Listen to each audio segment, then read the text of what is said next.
Hey everyone, how are we doing? So today let's look at rebuilding gums for those people who are suffering with gum recession. Now, gum recession is essentially when the gum shrinks back away from the neck of the tooth. It shows a slightly deeper yellow color of tooth because this is the root of the tooth that's on show. Typically, this is sensitive, assuming you've not had a root canal treatment on the tooth. But more often, the reason that people look for our help is that it doesn't look very nice. It looks a bit unsightly. The teeth can start looking a little bit more triangular, and we know that there's some kind of disease going on, and people want to just kind of correct that. So there's two main reasons that people will get gum recession, and one of them we can help with, and one of them we can sometimes help with. Okay, but usually there's something else that we need to do. Now, these two reasons are gum disease, by far the most common reason, and the second is over-aggressive brushing. Now, these aren't the only two reasons. There are other reasons, like possibly after orthodontic treatment and moving the teeth in an awkward position. But the vast majority of situations are either toothbrush wear or they are through gum disease. And the easy way to decipher which one that you may have is that if you've got gum disease, typically there's redness in the gums. If you brush hard, the gums will typically bleed. If you floss, they'll be bleeding. The gums look red, and sometimes you will lose the pink triangles in between the teeth. As soon as you lose these pink triangles, things are going to get difficult in terms of rebuilding the gums.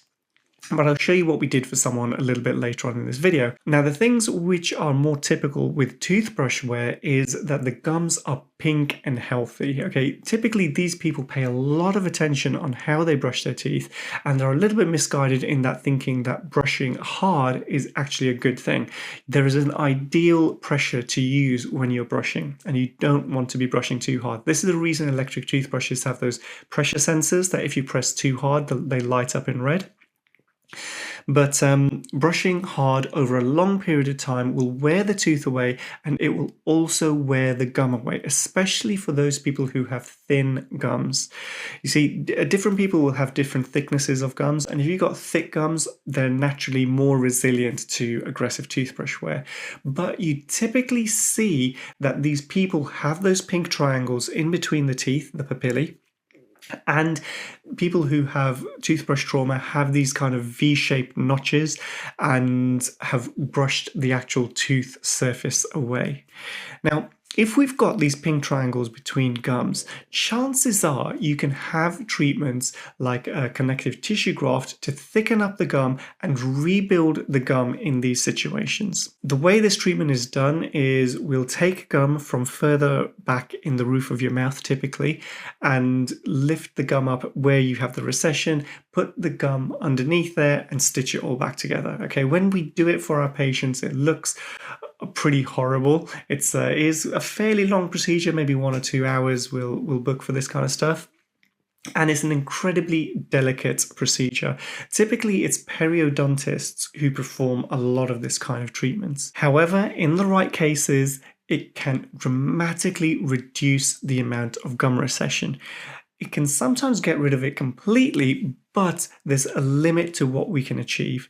You see, each tooth has this natural line at the gum level, and this is where the enamel of the tooth, which is whiter, meets the root of the tooth, which is more yellow. And we call this the cemento-enamel junction. And when you've brushed your teeth away, you brush away the enamel of the tooth and you brush away the root of the tooth. But the maximum growth we're going to get is back to this CEJ. And it may be that even if you have a connective tissue graft, you need to have additional treatment like composite bonding maybe to rebuild the enamel because we can't pull the gum all the way down to the new position of your enamel. Now, I've shown this case a whole load of times in the past, and a lot of people get angry because I even used it as the cover of one of my videos, and everyone is saying, oh my God, he's used completely different patients' teeth. And they are the same patient's teeth, but what we've done here is used porcelain veneers instead of composite to bring the gum all the way down to the veneer, or this CEJ. So depending on what you're looking for in the end result, you could use porcelain veneers or composite bonding, and you can get a more natural looking appearance. Porcelain veneers look better, but obviously they're much more expensive as well. Now, if you've got gum disease, you can't have any of these treatments until the gum disease is resolved, because wherever you've got this inflammation, this redness in the gums, that area is never going to respond well to any kind of connective tissue graft. It'll end up failing and it'll be a complete messy disaster. A better way of doing it is control the gum disease first, get rid of the inflammation, and then explore your options on what you have there. Now, sometimes having treatment for gum disease will make the recession and the gums look worse.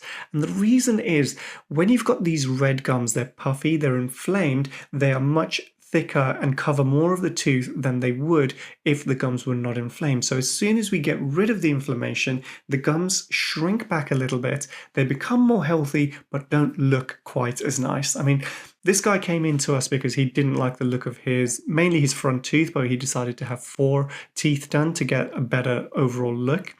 But he's got gum disease between the teeth. The gums don't look too terrible, but when we did our test, there was gum disease there. He saw our periodontist, and after a few months, the gums shrunk back. We can see these black triangles have emerged out of nowhere. So the gums look worse, but they are healthier. In this situation, because we were going to do the veneers, what we did was we changed the shape of the teeth to lift that contact point of the tooth nearer to the gum. We've compromised a little bit on the shape of the teeth, but we have dramatically reduced these black triangles. He's able to clean in between the teeth. He's got healthy gums, and in his opinion, and in my opinion, we've got a much better looking end result in terms of the overall look of the smile. So these are just some things that you need to kind of be aware about. I get a lot of people asking me, hey, look, here's a picture of my teeth. Can I have a gum graft or something like that? And I can't tell people just from a photo that, what is their individual situation. But these things which I've mentioned in this video are probably the most common things that I'm looking for, and you can assess your gums at home. And obviously, if you want to look at treatments of rebuilding gums, do a Google search for your local periodontist and go and see them. They will be able to help you on this kind of stuff. So as always, guys, hope you found this video useful. If you did, please give it a thumbs up, comment, subscribe, all of those really cool things to help my ego get even bigger. All right, guys, take care.